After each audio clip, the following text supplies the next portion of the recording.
నమస్తే అందరికీ. ఈరోజు కథ ఒక చిరునవ్వు. ఒక ఊరిలో ఒక కాలేజీ ఉండేది.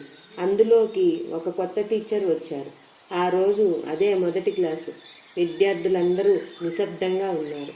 టీచర్ చేతిలో నీటి బాటిల్ పట్టుకొని అడిగారు, ఒక బాటిల్ ఎంత బరువు ఉంటుంది అని అడిగారు.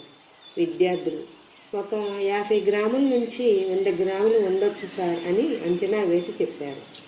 అప్పుడు ఆ టీచర్ నవ్వి, మీరు చెప్పింది తప్పు కాదు, అసలు విషయం ఏంటంటే మనం ఆ బాటిల్ని 1 నిమిషం పట్టుకుంటే మనకు ఏమీ అనిపించదు.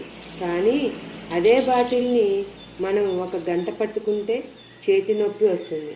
అదే 1 రోజు మొత్తం పట్టుకుంటే భారంతో బాధగా ఉంటుంది. ఆ బాటిల్ని కింద పెట్టేస్తాం, మనకి భారం తగ్గినట్లు అనిపిస్తుంది. అలానే మన జీవితంలోని సమస్యలన్నీ కూడా ఎలానే అది చిన్నదైనా పెద్దదైనా కొద్దిసేపు ఆలోచిస్తే పరిష్కారం తప్పక దొరుకుతుంది. అదే సమస్యను రోజులతో పాటు సంవత్సరాలతో పాటు మనసులో పెట్టుకుంటే మనం ముందుకు నడవలేము. ఒక్క చిరునవ్వుతో ఏ రోజు బాధని ఆ రోజే వదిలేయండి. ప్రశాంతమైన జీవితాన్ని కొనసాగించండి.